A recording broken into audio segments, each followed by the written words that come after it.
சென்னை கடற்கரையிலிருந்து ஆவடி நோக்கி சென்ற புறநகர் ரயில் தடம் புரண்டு தண்டவாளம் சேதமானதால் 1.5 மணி நேரம் அந்த வழித்தடத்தில் ரயில்கள் தாமதமாயின.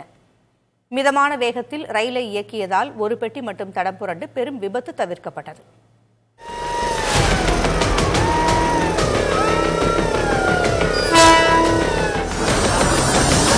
சென்னை கடற்கரை ரயில் நிலையத்திலிருந்து 4வது வழித்தடத்தில் ஆவடி நோக்கி இந்த ரயில் சென்று கொண்டிருந்தது.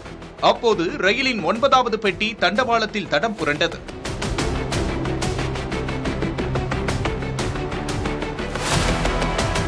இதனால் சென்னை கடற்கரை முதல் ராயபுரம் வரையிலான 4வது தண்டவாள பகுதியில் சேதம் ஏற்பட்டது. காலை 11:08க்கு சம்பவம் நடந்தபோது உடனடியாக ரயில்வே கட்டுப்பாட்டு மையத்திற்கு லோகோ பைலட் தகவல் அளித்தார். இதனையடுத்து 4வது தண்டவாளத்தில் செல்லும் ரயில் சிக்னல் அணைக்கப்பட்டதோடு ரயில்வே பொறியாளர்கள் விரைந்து களத்தில் இறங்கினர்.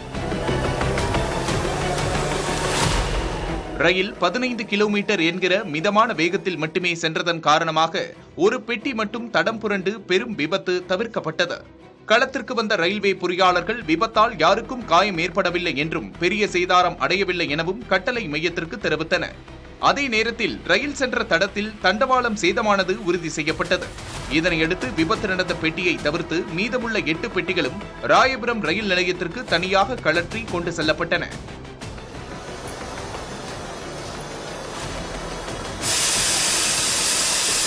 அதன் பின்னர் MFT எனப்படும் பராமரிப்பு மற்றும் விபத்து காப்பு ரயில்கள் கொண்டு வரப்பட்டு அதன் மூலம் தண்டவாளம் சீரமைக்கப்பட்டது. சரியாக 1:30 மணிக்கு தண்டவாளம் சரி செய்யப்பட்டவுடன் கிரேன் உதவி இல்லாமல் ஹைட்ராலிக் ஜாக் மூலமாகவே தடம் புரண்ட ரயில் தண்டவாளத்தில் நிறுத்தப்பட்டது.